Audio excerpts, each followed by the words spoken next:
Alright, so today we're going to be checking out the text feature in Illustrator. So we're going to start off, we're going to create a new file. Let's make it a landscape letter size page. So here's our landscape icon. We can see that it's set up for a letter size page. We've been through all this before. I'm going to hit OK.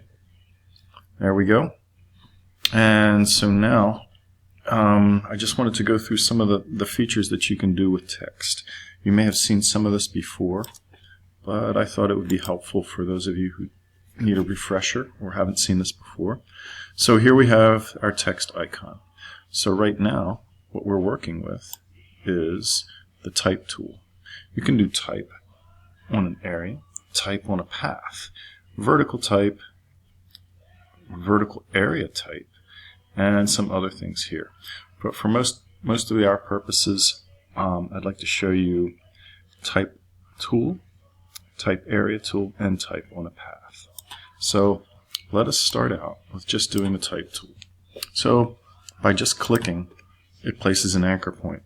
And you'll see up here in the top of our contextual menu that we're using a font called Myriad Pro, and that font is going to be 12 points. It's going to be a little bit tiny, so let's make it bigger. So we'll make that about 36 points.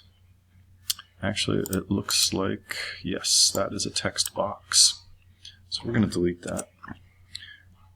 By clicking just once, ideally, there we go, you will get a text cursor. That is 36 points tall. So in the QWERTY keyboard, ASDF, DF, hold on, we can type, right? ASDFGHJKL semicolon. Alright, so there we have our text. You can come in and you can scale that, obviously. You can scale it proportionately by holding down the Shift key. Or if you are not using the Shift key, you can distort that. And there are all kinds of different controls that you can use with text. So if I go to my window and I call up the character menu under text, let's go down a little bit more down here. What do we got? There we go. We got our type menu. By hitting Control T, we can get the character menu, which is also probably tied to the paragraph menu, and there are also paragraph styles, things like that. A lot of different controls, ways we can approach the type. So let's move that palette right over to here, and you can see if I hit more options, show options, that there's all kinds of controls in here. So right now, if I look at this right here, it's telling me that it is wider than normal. We can go down and we can make this 100% of the width and put that back to normal. There is also a thing called leading. Leading is the space that is used in between your type. So if I were to click over here, I'm double clicking, and you can see the cursor comes up, and if I hit return, now I have 2 lines of text. That's called a soft break. And I can change my leading, doing all kinds of fun things here. So if I wanted to make my leading tighter, right now it's set to 114 as an auto. I can change that to 150 and it moves down. I can go through here and click and hold that, and we can do all kinds of things to change the leading. This is a control for our horizontal spacing. Okay, so horizontal scale, I should have said. This, if I click that, now it's 25% wider than it would be at normal size. We can do that. If you have descenders and ascenders, let's say you were going to do H2O. Okay, so let's try that. H2O. We're going to make this a descender. So if I come in here, I can make that let's say -6. Probably not quite enough. Let's make it -20. Okay, we can change the size for that. Let's make it about 75. There you go. So ascenders and descenders. You can set your text. You'll notice that the whole line of text does not affect that. is not affected by just the one layer. So when we select just that one letter, we can set a baseline for it. You can also, this would be a descender. You can also set it for an ascender for something like, let's say if we do, I'm not sure I know how to do this on the Mac. Let's see, Control T. No, that's not going to do it. Control F. Somehow we can get into this and we could do a TM, but we'll need to look at that a little bit later. So for right now, those are some of the things that you can do with text just as a text tool. So I'm going to delete that. Don't necessarily need that. So what happens if we make a shape? And this is just going to be a stroke. And we can make that just like that. So you'll notice right now that if I hit escape, that closes the shape. I can click on these the double-headed arrows here. And now we have a path. So, perfectionist that I am, I can't let this go because my curve looks lumpy. There we go. Now we have a nice S-curve. So if I go back here, you'll notice that we can change from this text tool to that text tool.